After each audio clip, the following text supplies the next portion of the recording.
বৈঠক ব্যর্থ হওয়ায় চট্টগ্রাম বন্দরে টানা চতুর্থ দিনের মতো চলছে কন্টেইনার পরিবহনকারীদের ধর্মঘট। বন্দরে ভয়াবহ জট, বিপর্যয়ের মুখে সার্বিক অর্থনীতি। কানাডা ও যুক্তরাষ্ট্র সফর শেষে বিকেলে দেশে ফিরছেন প্রধানমন্ত্রী শেখ হাসিনা। বিমানবন্দর থেকে গণভবন পর্যন্ত গণসংবর্ধনা দেবে আওয়ামী লীগ। আগামী মাস থেকে জ্বালানি তেলের দাম কমানোর ইঙ্গিত জ্বালানি প্রতিমন্ত্রীর। গ্রাহক পর্যায়ে সুফল পেতে কমাতে হবে ডিজেলের দাম, বলছেন জ্বালানি বিশেষজ্ঞরা। সপ্তাহ ব্যবধানে রাজধানীর কাঁচাবাজারে প্রায় সব ধরনের সবজির দাম বেড়েছে কেজিতে 5 থেকে 10 টাকা। ইলিশের দাম কিছুটা বাড়লেও কমেছে অন্যান্য মাছের দাম। এবং রাজধানীতে অতিরিক্ত রিকশা এখন বাড়তি বিড়ম্বনা। বেশি ভাড়া আদায়ের পাশাপাশি অনিয়ন্ত্রিত চলাচলে চরম ভোগান্তি। অঞ্চলভেদে রিকশা নিয়ন্ত্রণের পরামর্শ নগরবিদদের।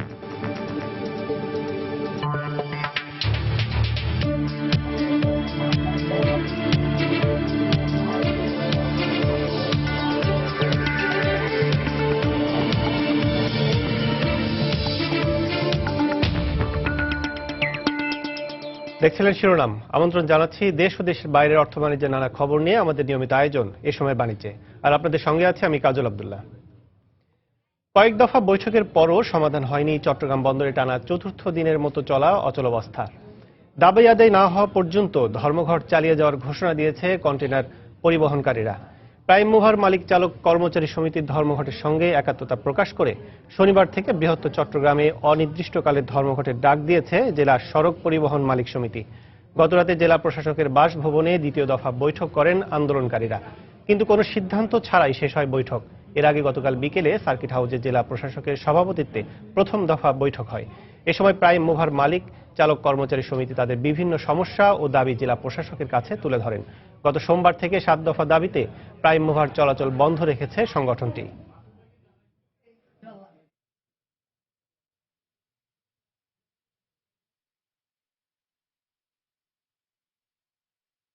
এইখানে আমরা এসে হতাশ হয়ে গেলাম যে মাননীয় জেলা প্রশাসক মহোদয় উনার যে মতামত সে মতামত 50 টনের মধ্যে উনি দিতে পারলেন না। অতএব ধর্মঘট আমাদের অব্যাহত থাকবে। ঢাকা থেকে আমাদেরকে বলছে যে 50 টন পর্যন্ত আমরা নিতে পারবো, যদি 50 টন নিই সেই ক্ষেত্রে আমাদেরকে 2000 টাকা জরিমানা দিতে হবে।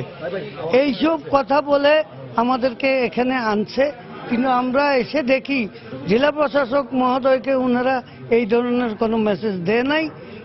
ওনারা ওনাদের আগের অবস্থানে রয়ে গেছে, আমরাও আমাদের আগের অবস্থানে রয়ে গেছি। মন্ত্রণালয় থেকে কিছু প্রস্তাব দেওয়া হয়েছে যে আমরা তাদেরকে জানিয়েছি, তারাও তো কিছু প্রস্তাব জানিয়েছে যেটা আমরা মন্ত্রণালয়কে জানিয়েছি। আশা করছি অচিরে একটা সমাধান পাবো। বন্দরে চতুর্থ দিনের ধর্মঘটের খবর জানাতে এই মুহূর্তে সেখানে আছেন রিপোর্টার কোমল দে। সরাসরি চলে যাচ্ছি তার কাছে। কোমল। ধন্যবাদ কাজল। কন্টেইনার পরিবহনে ব্যবহৃত প্রাইম মুভার ধর্মঘটের ফলে কিন্তু দেশের প্রধানতম সামুদ্রিক বন্দর এই চট্টগ্রাম বন্দর কার্যত অচল হয়ে পড়ছে। আমরা দেখেছি প্রতিদিন সকাল 8টায় যে কাজের পালা শুরু হয়, ঠিক তেমনি আজকে সকাল 8টায় কাজের পালা শুরু হয়েছিল, তবে এখন পর্যন্ত তেমন কোনো কন্টেইনার কিন্তু আনলোড করা হচ্ছে না। আমি যদি আপনাদের একটু দেখানোর চেষ্টা করি, এই যে কন্টেইনার ইয়ার্ডে 4টি গ্যান্ট্রি ক্রেন রয়েছে, সেই 4টি গ্যান্ট্রি ক্রেন দিয়ে মূলত জাহাজ থেকে কন্টেইনার নামানো হয় এবং সেই কন্টেইনার ইয়ার্ডে রাখে, আবার ঠিক গ্যান্ট্রি ক্রেন দিয়ে কিন্তু কন্টেইনার তোলা হয় জাহাজে। আপনারা দেখতে পাচ্ছেন 4টি গ্যান্ট্রি ক্রেনের পাশাপাশি অন্যান্য যেসব ক্রেন রয়েছে সবগুলি ক্রেন এখন বন্ধ অবস্থায় রয়েছে। এ থেকে পরিলক্ষিত হচ্ছে চট্টগ্রাম বন্দর কার্যত অচল অবস্থায় রয়েছে। অর্থাৎ আপনারা জানেন যে চট্টগ্রাম বন্দরে কিন্তু 36,357টি ধারণ ক্ষমতার এই বন্দরে 30% জায়গা খালি রাখতে হয় এই যে ক্রেনগুলো উঠানামা বা মুভমেন্ট করার জন্য। কিন্তু যেহেতু এখন 40,250টি কন্টেইনার অবস্থান করছে এই বন্দরে, অর্থাৎ তার ধারণ ক্ষমতা চেয়ে 4,000 বেশি এবং 30% যে জায়গা খালি রাখার কথা তাও কিন্তু জায়গা এখানে নেই। আপনারা দেখছেন কন্টেইনারগুলো স্তূপ হয়ে আছে। অর্থাৎ দীর্ঘ 7 দিন, টানা 7 দিন ছিল ঈদের বন্ধ, তার সাথে যুক্ত হয়েছে এই টানা 4 দিন প্রাইম মুভার ধর্মঘটের ফলে কোনো কন্টেইনার এখন ডেলিভারি হচ্ছে না। আরেকটা বিষয় বলে রাখি, ব্যবসায়ীরা বারবার অভিযোগ করছেন গত 13, 14, 15 সময় যে বিএনপি নাশকতা চালিয়েছিল দেশ জুড়ে, তখন কিন্তু এই ধরনের পরিস্থিতির সৃষ্টি হয়নি। হয়নি, কিন্তু এখন স্বাভাবিক সময়ে এসে শুধুমাত্র এই প্রাইম মুভারদের ধর্মঘটের কারণে বন্দরে অচল অবস্থা সৃষ্টি হচ্ছে, অর্থাৎ কন্টেনার কোনো রকম উঠানামা করতে বা কন্টেনার যেতে পারছে না। আর নাশকতার সময় তখন র্যাব, পুলিশ, বিজিবির পাহারার মাধ্যমে কিন্তু নির্বিঘ্নে ঢাকা চট্টগ্রাম রুটে কিন্তু এইসব কন্টেনার আনা নেওয়া করা হয়েছে এবং বন্দর তখন কোনো রকম কন্টেনার জট ছিল না। কিন্তু সাম্প্রতিক সময়ে এসে যেহেতু ঈদের সময় বা বাজেটের আগে করে আমদানির পরিমাণটা আবার এবারও তা বেড়েছে, কিন্তু ঈদের পরপরে অত স্বাভাবিক হয়ে আসার কথা ছিল, কিন্তু তার আগে ছিল লাইটার শ্রমিকদের ধর্মঘট, নৌযান শ্রমিকদের ধর্মঘট, এরপরে প্রাইম মুভার ধর্মঘটের ফলে কিন্তু পুরো একটা অচল অবস্থা সৃষ্টি হয়েছে এই দেশের প্রধানতম সামুদ্রিক বন্দর এই চট্টগ্রাম বন্দরে। আপনি জানেন যে দেশের কিন্তু আমদানি রপ্তানি বাণিজ্যের 90% সম্পন্ন হয় এই বন্দর দিয়ে, আর এই যে কারণে কিন্তু আমদানি রপ্তানি বাণিজ্য এক প্রকার স্থবির হয়ে যাচ্ছে। যারা বিশেষ করে পোশাক খাতের শ্রমিক মালিকরা দাবি করছেন তাদের সবগুলো পণ্য এখন আটকায় পড়ে আছে আইসিডিতে এবং ইয়ার্ডে এবং শেষে তাদের কারখানাতে। তারা কোনো রকম কাঁচামাল যেমন কারখানায় আনতে পারছে না, ঠিক তেমনি তাদের তৈরি পোশাক, রপ্তানিযোগ্য তৈরি পোশাক পরে আছে আইসিডি এবং ইয়ার্ডের মধ্যে। আপনি একটি পরিসংখ্যান দিয়ে আপনাদেরকে যে প্রাইভেট আইসিডিগুলোতে প্রায় আজ সর্বশেষ তথ্য অনুযায়ী 6,500 কন্টেনার আটকা পড়েছে, তার মধ্যে 95% কন্টেনার কিন্তু তৈরি পোশাক খাতের। এবং একইভাবে এই চট্টগ্রাম বন্দরের ইয়ার্ডে যে 4,200 কন্টেনার রয়েছে সেই তার মধ্যে 95% গার্মেন্ট শিল্পের কাঁচামাল সরবরাহ করছে। অর্থাৎ বলা যায় পোশাক শিল্প সবচেয়ে বড় ধরনের একটা বিপর্যয়ের খাতে পড়েছে, কারণ তারা কন্টেনার দিয়ে মালামাল আনানো করে, তাদের সমস্ত প্রক্রিয়া বন্ধ রয়েছে। গতকালকে 2 দফা বৈঠক ছিল, সেই 2 দফা বৈঠকে ব্যর্থ হয়েছে, রাতের যে বৈঠক ছিল সেটিও ব্যর্থ হয়েছে। নতুন করে বৈঠকের আর কোনো সম্ভাবনা দেখা যাচ্ছে না আজ পর্যন্ত। বলা যায় ব্যবসায়ী অনেকটা ক্ষুব্ধ, হতাশ তারা আজকের এই অচল অবস্থা নিয়ে। তো বলা যায় কার্যত চট্টগ্রাম বন্দর অচল অবস্থার মধ্যে দিয়ে চলছে এই প্রাইম মুভার ধর্মঘটের আজকে 4র্থ দিন। তো কাজল, এখন পর্যন্ত আমার কাছে এ ছিল চট্টগ্রাম বন্দর থেকে সর্বশেষ। দর্শক, চট্টগ্রাম বন্দরে চলমান ধর্মঘটের খবর জানাচ্ছিলেন আমাদের সহকর্মী কোমল দে। চলে যাচ্ছে পরের সংবাদে। কন্টেনার পরিবহনে ব্যবহৃত যানবাহন প্রাইম মুভার ধর্মঘটের কারণে চট্টগ্রাম বন্দরে অচল হয়ে পড়ায় কন্টেনারের উপর অতিরিক্ত চার্জ আরোপ করতে যাচ্ছে আন্তর্জাতিক শিপিং ব্যবসায়ীরা, যার পরিমাণ হবে কন্টেনার প্রতি প্রায় $100। একই সাথে ধর্মঘট দীর্ঘায়িত হলে বিশ্বখ্যাত শিপিং লাইনগুলো চট্টগ্রাম বন্দর থেকে জাহাজ প্রত্যাহার করে নেওয়ার হুঁশিয়ারি দিয়েছে তাদের এজেন্টদের। এই অবস্থায় বড় ধরনের আর্থিক ক্ষতির মুখে পড়ছেন সংশ্লিষ্ট ব্যবসায়ীরা। বিস্তারিত জানাচ্ছেন কোমল দে। মেঘনা ও গোমতী সেতু থেকে স্কেলিং সিস্টেম তুলে দেওয়া সহ 7 দফা দাবিতে সোমবার বিকেল থেকে ধর্মঘট শুরু করেছে প্রাইম মুভার ট্রেলার মালিক শ্রমিক ঐক্য পরিষদ। এতে চট্টগ্রাম বন্দরে ভয়াবহ কন্টেনার জট দেখা দিয়েছে, ফলে ধারণ ক্ষমতার অন্তত 4,000 বেশি কন্টেনার ইয়ার্ডে রাখতে বাধ্য হচ্ছে বন্দর কর্তৃপক্ষ। যারা আমদানিকারক তাদের সাথে বিষয়টি নিষ্পত্তি করা প্রয়োজন যে একটি কন্টেনারে কি পরিমাণ পণ্য আসবে, আমাদের রাস্তার স্বার্থে, আমাদের দেশের স্বার্থে এবং বন্দরের স্বার্থে। কন্টেনার আনা নেওয়া বন্ধ থাকায় 8টির বেশি জাহাজ অনেকটা খালি অবস্থায় বন্দর ছেড়ে গেছে। বাকি যেসব জাহাজ বন্দরের জেটিতে রয়েছে স্থান সংকুলন না হয় তাদেরকেও অলস বসে থাকতে হচ্ছে। এই অবস্থায় কন্টেনারের উপর অতিরিক্ত চার্জ আরোপের চিন্তা করছে কন্টেনারের মালিক আন্তর্জাতিক শিপিং ব্যবসায়ীরা। ডেলিভারি ডিলে হলে কিন্তু বন্দরের মাসুল দেওয়া, শিপিং লাইনের মাসুল হিসাব করলে এবং ডিপোর মাসুল হিসাব করলে এই যে আমদানির উপর যে কতটুকু বিরূপ প্রতিক্রিয়া হবে এই মুহূর্তে বলা খুব মুশকিল। শুধু কন্টেনার মালিক শিপিং ব্যবসায়ীরা নয়, বাংলাদেশের ব্যাপারে কঠোর অবস্থানে যাওয়ার হুঁশিয়ারি দিয়েছে জাহাজ মালিকেরাও। যে পরিমাণ আমদানি গ্রোথটা হচ্ছে 20% করে বন্দরের, সেটা ট্যাকেল করবে কিভাবে, কোন শিপিং লাইন পারবে সেটা আনতে? জাহাজ থাকবে না, কন্টেইনার থাকবে না। আমার মনে হয় আমদানিকারকরা বিপাকে পড়বে, রপ্তানিকারকরা বিপাকে পড়বে। এক্সপোর্ট যখন হবে না, একদিকে বায়ার বলবে একটা পর্যায়ে এসে তোমার মালগুলো তুমি এয়ার শিপমেন্ট করো, হয়তো বলবে ডিসকাউন্ট দাও, হয়তো অনেক মাল ক্যান্সেল হয়ে যাবে। সবশেষ তথ্য অনুযায়ী চট্টগ্রাম বন্দরে দেশি বিদেশি 114টি জাহাজ অবস্থান করছে, আর কন্টেনার রয়েছে 40,250টি। এর মধ্যে খালি কন্টেনারের সংখ্যা 7,500-এর বেশি। বন্দর কর্তৃপক্ষ গত 24 ঘন্টায় হ্যান্ডেলিং করেছে 5,000 কন্টেইনার। কমল দে, সময় সংবাদ, চট্টগ্রাম। এদিকে ধর্মঘটে শুধু চট্টগ্রাম বন্দরে কন্টেনার জট নয়, দেশের সার্বিক আমদানি রপ্তানি বাণিজ্যেও এর বিরূপ প্রভাব পড়তে শুরু করেছে। সময়মতো পণ্য রপ্তানি করতে না পারায় তৈরি পোশাকের অর্ডার বাতিলের শঙ্কা দেখা দিয়েছে। পাশাপাশি বিমানে পণ্য পাঠাতে গিয়ে অতিরিক্ত ব্যয় বহন করতে হচ্ছে পোশাক শিল্প মালিকদের। বিস্তারিত জানাচ্ছেন হাজেরা শিউলি। দেশের সিংহভাগ পণ্য আমদানি রপ্তানি হয় চট্টগ্রাম বন্দর দিয়ে। আর প্রধান রপ্তানি পণ্য তৈরি পোশাক বেসরকারি আইসিডিগুলো থেকে কন্টেনারে ভরে প্রাইম মুভারে করে নেওয়া হয় চট্টগ্রাম বন্দরে। গার্মেন্টস পণ্য রপ্তানিতে প্রতিটি দিন যেখানে গুরুত্বপূর্ণ সেখানে প্রাইম মুভার ধর্মঘটে গত 4 দিন ধরে কোনো পণ্য শিপমেন্ট না হওয়ায় ব্যাপক ক্ষতির মুখে পড়েছে পোশাক শিল্প মালিকরা। বিজিএমইএ এর অভিযোগ, সংশ্লিষ্ট পক্ষগুলোর সাথে কোনো আলোচনা ছাড়া মহাসড়কে গাড়ির ওজন নিয়ন্ত্রণের সিদ্ধান্ত নেওয়ায় এমন অবরোধের মুখে পড়তে হয়েছে। আমাদেরকে ইনভলভ করে করলে ভালো হইতো, তাহলে তারা হঠাৎ করে এরকম একটা স্ট্রাইকে যেতে পারতো না, অথবা আমরা এই হরতালের অবরোধের আওতামুক্ত থাকতাম। আমার জন্য তো একটা মিনিট অনেক ইম্পর্টেন্ট মিনিট। সো এখানে তো হাজার হাজার কোটি টাকা লস হবে। এই কস্ট সরকারের বিয়ার করতে হবে, অথবা যারা এর পিছনে দায়ী তাদের কাছ থেকে আমাদেরকে আদায় করে দিতে হবে।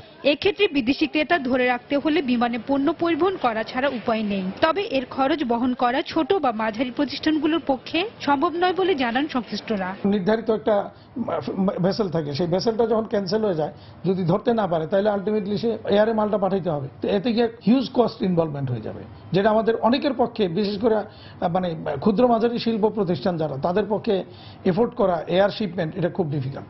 এদিকে আইসিডিতে বিপুল পরিমাণ রপ্তানি পণ্য আটকা পড়ায় এসব পণ্যের শিপমেন্টে ব্যাপক চাপে পড়েছে পণ্য পরিবহনের সাথে যুক্ত ফ্রেট ফরওয়ার্ডাররা।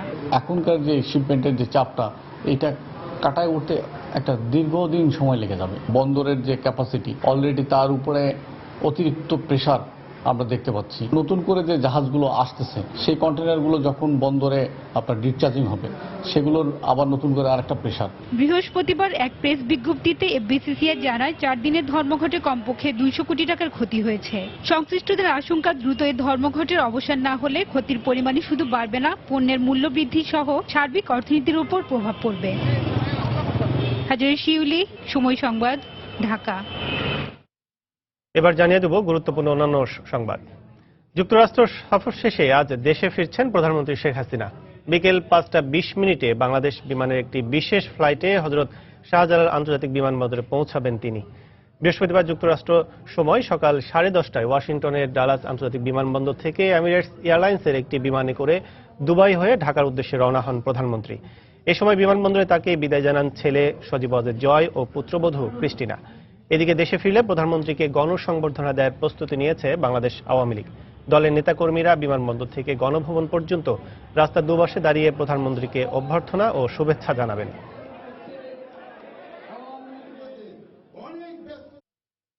রাজধানীর 123টি সহ দেশের 7 বিভাগের 190টি কেন্দ্রে একযোগে 37তম বিসিএস প্রিলিমিনারি পরীক্ষা অনুষ্ঠিত হচ্ছে।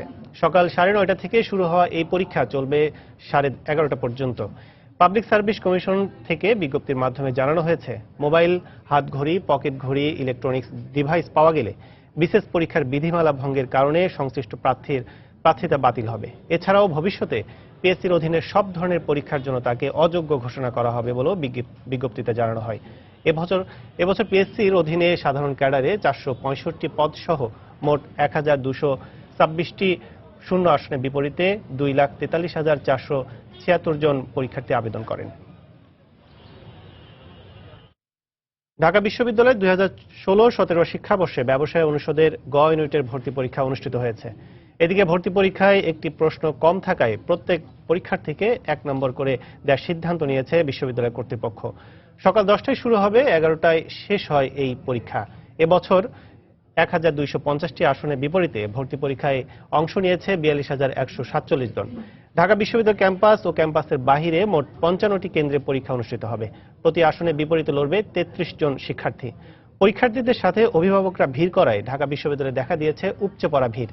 পরীক্ষা নির্বিঘ্নভাবে সম্পন্ন করার স্বার্থে কেন্দ্রগুলোর বাইরে ছিল আইন শৃঙ্খলা বাহিনীর কঠোর নজরদারি। এদিকে এই প্রতিযোগিতামূলক পরীক্ষার মাধ্যমে দেশের বিভিন্ন জায়গা থেকে আসা মেধাবীরাও ঢাকা বিশ্ববিদ্যালয়ে ভর্তির সুযোগ পাবেন বলে আশা প্রকাশ করেন বিশ্ববিদ্যালয়ের উপাচার্য আ.ম.স. আরেফিন সিদ্দিক।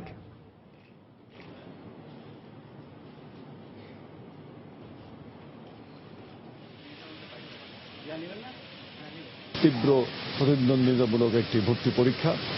আমি আশা করব যে আমাদের মেধা তালিকার ভিত্তিতে আমরা সুষ্ঠুভাবে সত্যিকারের মেধাবী ছাত্রছাত্রী যারা দেশের প্রত্যন্ত অঞ্চল থেকে এসে আজকে পরীক্ষা দিচ্ছে, তাদের অনেকেই আজ এই বিশ্ববিদ্যালয়ে লেখাপড়া করার সুযোগ পাবে। অসৎ উপায় অবলম্বনের হার এখন কমে গেছে। আগামী মাসের মধ্যেই আবারও জ্বালানি তেলের দাম কমার ইঙ্গিত মিলেছে সরকারের তরফ থেকে। গতকাল রাজধানীতে কয়েকটি পেট্রোল পাম্পে ভেজাল বিরোধী অভিযানে এসে বিদ্যুৎ ও জ্বালানি প্রতিমন্ত্রী নসরুল হামিদ সাংবাদিকদের জানান, অক্টোবরে যে কোনো সময় থেকে দ্বিতীয় দফায় জ্বালানি তেলের দাম কমিয়ে নতুন দাম কার্যকর করা হবে। এদিকে অর্থনীতিবিদ ও জ্বালানি বিশেষজ্ঞরা বলছেন, ডিজেলের দাম কি পরিমাণ কমবে তার উপরে নির্ভর করছে ভোক্তা পর্যায়ের সুফল। দেবাশিস রায়ের রিপোর্ট। প্রায় ২.৫ বছরেরও বেশি সময় ধরে আন্তর্জাতিক বাজার মূল্যে দরপতন চলছে জ্বালানি তেলের, কিন্তু দেশের বাজারে এর সুফল মেলেনি অনেকাংশেই। বাংলাদেশ পেট্রোলিয়াম কর্পোরেশন বিপিসির লোকসান পুষিয়ে নেবার কারণ দেখিয়ে এতদিন সরকারও আমলে নেয়নি জ্বালানি তেলের আন্তর্জাতিক দরপতনে। নীতি নির্ধারণী মহলের আশ্বাস ছিল দাম সমন্বয় হবে ৩ ধাপে। সবশেষ গেল এপ্রিলের শেষ নাগাদ পেট্রোল ও অকটেন ১০ টাকা এবং ডিজেল কেরোসিনে ৩ টাকা করে দাম কমায় সরকার।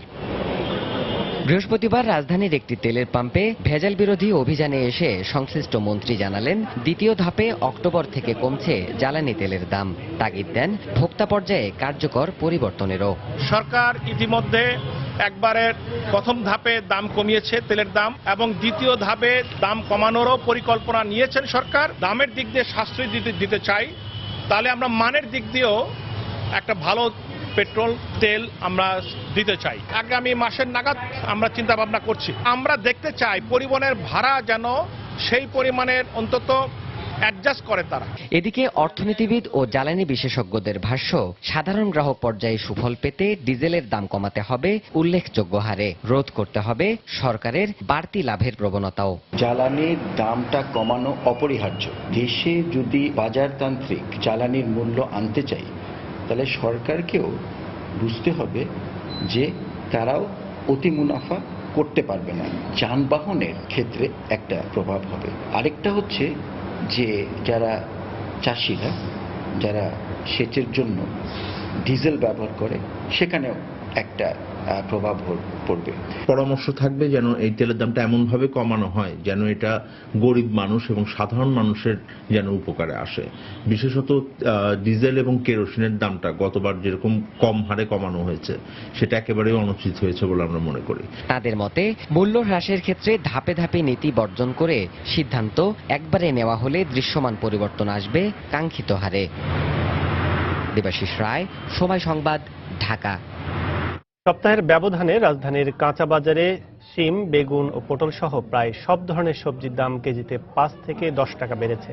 ক্রেতারা বলছেন, এক শ্রেণীর বাজার সিন্ডিকেটের কারণে রাজধানীর কাঁচা বাজারে প্রতিনিয়ত বাড়ছে সবজির দাম। এই অবস্থায় অন্তত ছুটির দিনে বাজার মনিটরিংয়ের দাবি তাদের। অন্যদিকে ইলিশের দাম কিছুটা বাড়লেও কমেছে অন্যান্য মাছের দাম। সাপ্তাহিক ছুটির দিনে নিজের পছন্দের পণ্যটি পেতে সাত সকালে কাঁচা বাজারে ভিড় জমান নগরবাসী। আর তাই বাড়তি চাহিদার কারণে অন্যান্য দিনের তুলনায় সবজির দামে বেশ তারতম্য দেখা যায়। মহাখালী কাঁচা বাজার ঘুরে দেখা গেল, মানভেদে বেগুন কেজিতে 10 টাকা বেড়ে বিক্রি হচ্ছে 60 থেকে 70 টাকায়। শিম ও টমেটো কেজিতে 20 টাকা বেড়ে যথাক্রমে বিক্রি হচ্ছে 120 ও 100 টাকায়। তবে গেল সপ্তাহের তুলনায় কাঁচামরিচ কেজিতে 30 টাকা কমে বিক্রি হচ্ছে 120 টাকায়। যেটুকু হয়েছে এখন সিচুয়েশন যা, বৃষ্টি, বন্যা, এই কারণে সবজির দাম একটু বেশি। ভেন্ডি 40 টাকা, 35 টাকা এরকম কিনে, কিন্তু আজকে 50 টাকা। বাজারে এমনি একটু মনিটরিং করার দরকার আছে। সবজির দাম বাড়ার পেছনে বাড়তি চাহিদার বিপরীতে যোগানের স্বল্পতাকে দায়ী করলেন বিক্রেতারা। গত সপ্তাহ দাম ছিল 100, এই সপ্তাহে 120 টাকা। টমেটো 80 টাকা ছিল, কলা 60 টাকা। প্রতিটা জিনিসের দামে 5-10 টাকা করে বাড়ছে। মালই মনে হয় কম আসতেছে। গরমকালীন সবজি প্রায় শেষ। সবজির বাজারে উত্তাপ থাকলেও কিছুটা স্বস্তি রয়েছে মাছের বাজারে। ইলিশ মাছ আকার ভেদে হালিতে 100 টাকা বাড়লেও মলা, সরপুঁটি ও রুই সহ অন্যান্য মাছ কেজিতে 10 থেকে 20 টাকা কমেছে। আলি 900 টাকা, 1000 টাকা। এক আলিতে আপনার 2 কেজি 200 গ্রাম হবে। আগে তো মোটামুটি আলিতে 150 টাকা বেশি আর কি। কাকি হয়েছে 320, বোয়াল 340, ট্যাংরা মাছ 360, মোটামুটি নর্মালি দাম। মাছের পাশাপাশি ব্রয়লার মুরগি কেজিতে 5 টাকা কমে বিক্রি হচ্ছে 135 টাকায়। আর গরু ও খাসির মাংস বিক্রি হচ্ছে যথাক্রমে 420 ও 650 টাকা কেজি দরে। শুভ খান, সময় সংবাদ, ঢাকা। বরগুনায় হঠাৎ করেই পাইকারি বাজারে মন প্রতি ইলিশ মাছের দাম বেড়েছে 4 থেকে 5 হাজার টাকা। সরকারি বরফ কল বন্ধ থাকায় ব্যক্তিগত কল মালিকরা সিন্ডিকেট করে বরফের দাম দ্বিগুণ বাড়িয়ে দিয়েছেন। এতে পাইকারি বাজারে পর্যাপ্ত মাছ থাকা সত্ত্বেও বেশি দামে বিক্রি হচ্ছে ইলিশ। এদিকে সরকারি বরফ মিল বন্ধ থাকার কোনো ব্যাখ্যা দেয়নি কর্তৃপক্ষ। এম এ আজিমের পাঠানো তথ্য ও এস এম সিফাতের তোলা ছবিতে ডেস্ক রিপোর্ট। দেশের দ্বিতীয় বৃহত্তম সামুদ্রিক মাছের পাইকারি বাজার বরগুনার পাথরঘাটা উপজেলার মৎস্য অবতরণ কেন্দ্র। এখান থেকে প্রতিদিন শত শত মন বিভিন্ন প্রজাতির সামুদ্রিক মাছ দেশের বিভিন্ন স্থানে সরবরাহ হয়। কিন্তু গত কয়েকদিন ধরে পাইকারি এ বাজারে পর্যাপ্ত ইলিশ সরবরাহ সত্ত্বেও মন প্রতি 4 থেকে 5,000 টাকা বেশি মূল্যে বিক্রি হচ্ছে মাছ। পাইকার ও আড়তদারদের অভিযোগ, বিএফডিসির সরকারি বরফ মিল বন্ধ থাকায় বরফ মিল মালিকরা মূল্য বাড়িয়ে দিয়েছেন দ্বিগুণের বেশি। এতে খরচ বাড়ায় মাছের মূল্য বেড়ে গেছে। যারা বরফ টানে তারা আইনে বলে 360, 500, বরফ মিলালারা বাড়াই ফেলাইছে। এখন এই এক কেন বরফ কিনতে 400 টাকার উপরে, তারপর ওই ক্যারিং খরচ আছে, যে আনে তারা যেতে 20 থেকে 30 টাকা। আর বরফ মিল মালিকরা বলছেন কয়েক বছর লোকসানের মুখে ছিলেন তারা, তাই বাজারে পর্যাপ্ত মাছ আসায় এখন ক্ষতি পুষিয়ে নিচ্ছেন। যেহেতু মাছ থাকে না তাই বরফ লসে বিক্রি করতে হয়। এখন সেই লসটা কাটাই ওঠার জন্য আমাদের বরফের রেট বাড়াই বিক্রি করতে হয়। মাছের দাদা ঋণ আনতে হয়, কিস্তি উঠাইতে হয়, ওই টাকাগুলো আমাকে দিতে হয়। এই জন্য আমরা একটু বাড়তি বিক্রি করে এইটারে ক্যাপচার করতে। এদিকে কি কারণে সরকারি বরফ মিল বন্ধ রাখা হয়েছে সে বিষয়ে ক্যামেরার সামনে কথা বলতে রাজি হননি বিএফডিসি কর্মকর্তা। বরফের দরকার নাই, ঠিক আছে, এটা বাদ দিয়ে দিন, ঠিক আছে। ক্যান প্রতি সরকারি মিলের বরফের মূল্য 100 টাকা ও ব্যক্তিগত মিলে 200 টাকা, কিন্তু বর্তমানে বরফ বিক্রি হচ্ছে 450 থেকে 500 টাকায়। পাইকারি এ বাজারে 1 কেজি ওজনের ইলিশ বর্তমানে প্রতিমন বিক্রি হচ্ছে 21 থেকে 22,000 টাকায়, অথচ কয়েকদিন আগেও ছিল 15 থেকে 16,000 টাকা। সময় সংবাদ, বরগুনা। রাজধানীর যোগাযোগ ব্যবস্থায় বাড়তি বিড়ম্বনা যোগ করেছে অতিরিক্ত রিকশা। বেশি ভাড়া আদায় বা অনিয়ন্ত্রিত চলাচলে যানজট বৃদ্ধি সহ নানা ভোগান্তি পোহাচ্ছেন নগরবাসী। সমস্যা সমাধানে অঞ্চলভেদে রিকশা নিয়ন্ত্রণের পরামর্শ নগরবিদদের। এদিকে অতিরিক্ত রিকশা নিয়ন্ত্রণে বেশ কিছু পরিকল্পনার কথা বলছে সিটি কর্পোরেশন। তারিকুল হাসান আশিকের রিপোর্ট। যানজটের এ চিত্রটি দেখে মনে হবে এ যেন রিকশার শহর। কিছু বিশেষ এলাকা ছাড়া রাজধানীর অধিকাংশ সড়কের চিত্র একই। যেসব রাস্তায় প্রবেশের অনুমতি নেই সেখানেও ঢুকে পড়ছে রিকশা। অধিকাংশ রাজধানীবাসীর চলাচলের অন্যতম এই বাহনটি যেন প্রতিনিয়ত বাড়াচ্ছে দুর্ভোগ। তাদের ইচ্ছা মতোই তারা যেভাবে চায় সেইভাবে আমাদের দিয়েই চলতে হয়। টাইম থাকে যে এই টাইমে যেতে হবে, কিন্তু ওই সময় রিকশাগুলো যেতে চায় না, মানে আমাদের বাধ্য হয়ে অতিরিক্ত ভাড়া দিয়ে যেতে হয়। যাত্রী ছাড়াও অন্যান্য যানবাহন চালকদেরও গলার কাটা যেন অতিরিক্ত রিকশা। একটা লেন আমাকে ছেড়ে দিলে কিন্তু আমরা লেন অনুযায়ী যেতে পারি, কিন্তু তারা সেটা করে না। অনেক সময় অনেক ফরেন দেওয়ার পরে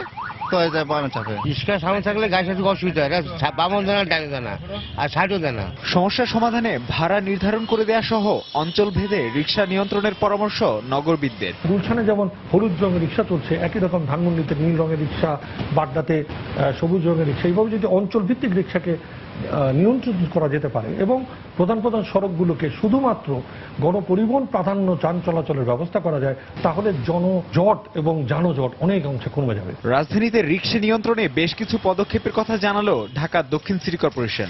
আমরা চাচ্ছি অন্ততপক্ষে প্রাইমারি রোডগুলোন থেকে কিভাবে রিকশাগুলোকে উঠিয়ে নেওয়া যায় এবং এদেরকে কিভাবে যে সমস্ত সাব রোড রয়েছে ওই সমস্ত রোডে চালনা করা যায়, সেরকম একটা প্রক্রিয়ার কথা আমরা ভাবছি। বেসরকারি একটি সংস্থার গবেষণায় দেখা গেছে রাজধানীতে বসবাসকারী শতকরা 40 থেকে 60% মানুষের প্রধান বাহন রিকশা। কিন্তু লাগামহীনভাবে বেড়ে যাওয়া অবৈধ রিকশার দৌরাত্ম্য রোধ করা না গেলে নগরবাসীর দুর্ভোগ ক্রমেই বাড়বে বলে মত সংশ্লিষ্টদের। তারিকুল হাসান আশিক, সময় সংবাদ, ঢাকা। বিদেশ ভ্রমণের পাশাপাশি অভ্যন্তরীণ পর্যটনেও আগ্রহ বাড়ছে ভ্রমণ পিপাসুদের। এমন চিত্রই পাওয়া গেল বসুন্ধরা আন্তর্জাতিক কনভেনশন সিটিতে আয়োজিত ৫ম এশিয়া ট্যুরিজম ফেয়ারের উদ্বোধনী দিনে। ৩ দিনের এই মেলার উদ্বোধনী অনুষ্ঠানে বাংলাদেশ ভ্রমণে বিদেশিদের আগ্রহ সৃষ্টি করার ক্ষেত্রে জোর দেন এই খাত সংশ্লিষ্টরা। নেচে গিয়ে তুলে ধরা হচ্ছে সাপুড়ে জীবন জীবিকার এই বৈচিত্র্যময়তা হতে পারে আঞ্চলিক পর্যটন বিকাশের ক্ষেত্রে অন্যতম আকর্ষণ। তারই প্রচেষ্টা ক্ষুদ্র পরিসরের এই আয়োজন। বহমান সময়ের কৃষ্টি কালচারের সাথে এই ট্যুরিজম ফেয়ারে আরেকবার পরিচয় করিয়ে দেওয়া হচ্ছে দেশের পরিচিত পর্যটন কেন্দ্রগুলোকে। তুলে ধরা হচ্ছে নতুন নতুন পর্যটন এলাকা, জানানো হচ্ছে দেশে বিদেশে ভ্রমণ সংক্রান্ত নানা বিষয়। শ্রীমঙ্গল, সিলেট, বগুড়া, দিনাজপুর এইসব প্লেসে তো মানুষরা খুব কমই যায় ঘুরতে ফিরতে, তাই না? বাট আমরা চেষ্টা করছি যে মানুষ যাতে সব জেলা উপজেলা যাতে ঘুরতে পারে, সেজন্য আমরা এই প্যাকেজটা নিয়ে এসেছি। সিঙ্গাপুরে একটা অফার দিচ্ছে, এটা হচ্ছে আপনার 3500 টাকা ভিসা ফি যদি মেলাতে আপনারা বুকিং দেন। হলিডেজ প্যাকেজের মধ্যে আছে এখানে 3 days 2 nights একটা প্যাকেজ আছে, অনলি 7,500 টাকা। নিজেদের অবকাশ উপভোগে পছন্দের ভ্রমণ প্যাকেজ সম্পর্কে জানতে আগ্রহের কমতি নেই দর্শনার্থীদের। বেশিরভাগেরই পছন্দ দেশীয় পর্যটন, যদিও মেলায় সে ব্যাপারে জানার সুযোগ অনেকটাই কম। বাংলাদেশে কি কি জায়গা আছে ওগুলা জানার জন্য আর ওগুলা দেখার মতো কি কি সুযোগ আছে আমাদের, সেইগুলা জানার জন্য এখানে আসছি। আমরা বাংলাদেশটাকে ওভাবে আসলে এখনো ওভাবে হাইলাইট করছি না। It's a good exposure for the মানে আমাদের যারা we are interested for travelling around. Reasonable, economic, তারপরে তারা যেন কমিটমেন্ট যেন ঠিক থাকে এরকম প্যাকেজে করছে। এই খাত সংশ্লিষ্টরা বলেন, প্রকৃতির অনন্য সৃষ্টি বাংলাদেশের রূপবৈচিত্র্য কাজে লাগিয়ে খুব সহজেই বাড়ানো সম্ভব অর্থনীতির পরিধি। ট্রেডিশনাল ট্যুরিজম থেকে বের হয়ে eco tourism, responsible tourism, religious tourism বা পিলগ্রিমেজ ট্যুরিজম এগুলো থেকে কথা বলা হচ্ছে। বিদেশি ট্যুরিস্টদের অ্যাট্রাক্ট করার জন্য বারবার বলা হচ্ছে। সাগর আছে, পাহাড় আছে, প্রতিটি জিনিসই আমাদের গ্রামের যে মানুষের জীবন সবগুলি কিন্তু ট্যুরিজমের জন্য এক একটা প্রোডাক্ট। মেলা চলবে প্রতিদিন সকাল 10টা থেকে রাত 8টা পর্যন্ত। কামরুল হাসান সবুজ, সময় সংবাদ, ঢাকা। আমদানি পর্যায়ে দাম বৃদ্ধি পাওয়ায় দেশের বাজারে সয়াবিন তেলের দাম পুনর্নির্ধারণ করেছে Bangladesh Vegetable Oil Refiners and Vanaspati Manufacturers Association. গতকাল এক সংবাদ বিজ্ঞপ্তিতে সংগঠনটি জানিয়েছে, 3টি ধাপে নির্ধারণ করা সয়াবিনের 1 লিটার বোতলের ইনভয়েস মূল্য হবে 92 টাকা, পরিবেশক থেকে বিক্রয় মূল্য হবে 96 টাকা এবং খুচরা পর্যায়ে দাম হবে 100 টাকা। একইভাবে 2 লিটার সয়াবিনের খুচরা মূল্য 198 টাকা এবং 5 লিটার বোতলের মূল্য দাঁড়াবে 495 টাকা। সংগঠনটির সচিব নুরুল ইসলাম মোল্লা স্বাক্ষরিত বিজ্ঞপ্তিতে জানানো হয়েছে, অক্টোবরের 1 তারিখ থেকে সয়াবিন তেলের নতুন দাম কার্যকর হবে দেশের বাজারে। নারায়ণগঞ্জের রূপগঞ্জে উদ্বোধন করা হয়েছে যমুনা ব্যাংকের 103তম শাখা। গতকাল এই উপলক্ষে এক অনুষ্ঠানের আয়োজন করা হয়।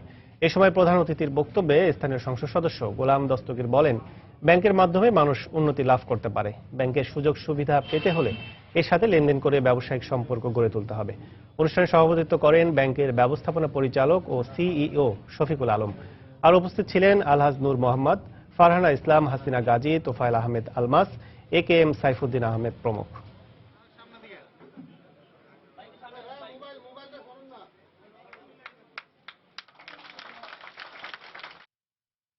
বৈশ্বিক সম্প্রদায়ের অর্থনৈতিক ও পরিবেশগত লক্ষণসমূহের সামঞ্জস্য বিধানকরণ, এই লক্ষ্যকে সামনে রেখে রাজশাহী বিশ্ববিদ্যালয়ে তৃতীয়বারের মতো শুরু হয়েছে আন্তর্জাতিক ছায়া জাতিসংঘ সম্মেলন 2016।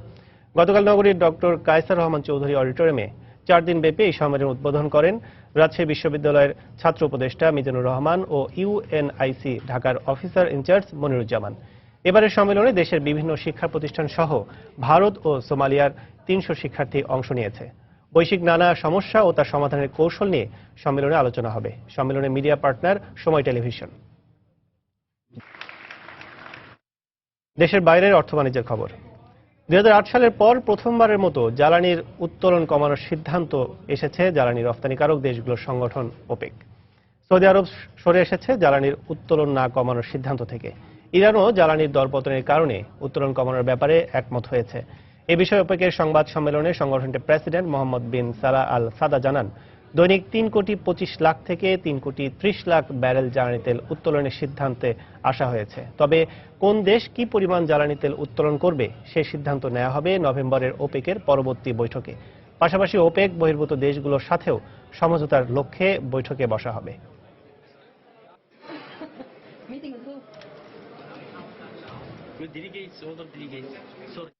আবার জানিয়ে দিচ্ছি এ সময় বাণিজ্যের শিরোনামগুলো। বৈঠক ব্যর্থ হয়, চট্টগ্রাম বন্দরে টানা 4র্থ দিনের মতো চলছে কন্টেনার পরিবহনকারীদের ধর্মঘট। বন্দরে ভয়াবহ জট, বিপর্যয়ের মুখে সার্বিক অর্থনীতি।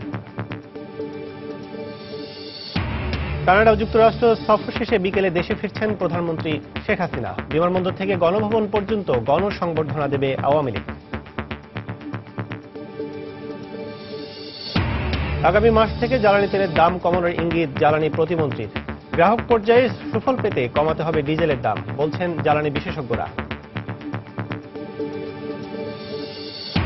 সপ্তাহ ব্যবধানে রাজধানীর কাঁচা বাজারে প্রায় সব ধরনের সবজির দাম বেড়েছে কেজিতে 5 থেকে 10 টাকা। ইলিশের দাম কিছুটা বাড়লেও কমেছে অন্যান্য মাছের দাম। এবং রাজধানীতে অতিরিক্ত রিকশা এখন বাড়তি বিড়ম্বনা। বেশি ভাড়া আদায়ের পাশাপাশি অনিয়ন্ত্রিত চলাচলে চরম ভোগান্তি। অঞ্চলভেদে রিকশা নিয়ন্ত্রণের পরামর্শ নগরবিদদের। এই ছিল এই সময় বাণিজ্যে। যে কোনো খবর পেতে ভিজিট করুন সময়নিউজ.tv। সঙ্গে থাকুন সময়ে।